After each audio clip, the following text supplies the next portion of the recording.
प्रभु जीशुख्रीष्ट नाम मोर समस्त को नमस्कार।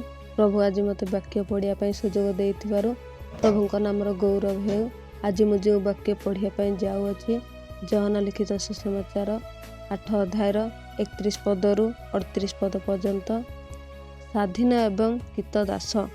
अतएव जीशु ताहांको विश्वास करुथुबा जिहुदी मानंकु कहिले, जदि तुम्हे माने मोहर वाक्य स्थिर होई रहिबो तेबे तुम्हे माने प्रकृतरे मोहर शिष्य। पुणी तुम्हे माने सत्य ज्ञात हेब ओ सेही सत्य तुम मानकु मुक्ति करिब। से माने ताहांको उत्तर देले, आम्भे माने अब्राहमको वंश आउ केते ही केबे ही काहारी दास होई नाहु।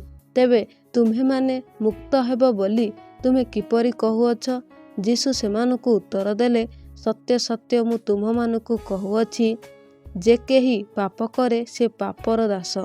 दास चिरकाल गृहरे रहे नाही, पुत्र चिरकाल रहे। अतः पुत्र जदि तुम्हेमानकु मुक्ति करिब, ताहेले तुम्हे माने प्रकृतरे मुक्त हेब। तुम्हे माने जे अब्राहमको वंश ताहा मु जाने, किंतु मोहर वाक्य तुम्हमानक अंतରରେ स्थान न पाइबारु तुम्हे माने मते बद्ध करिबाकु चेष्टा करुअछ। मु पितांक निकटरे जहा जहा देखिअछि सेही सबु कहुअछि। अतएव तुम्हे माने मध्य तुम्हमानक पिता निकटरु जहा जहा शुणिअछ सेही सबु कर। प्रभु ए अल्प वाक्य आम समस्त को आशीर्वाद करंतु। आमीन।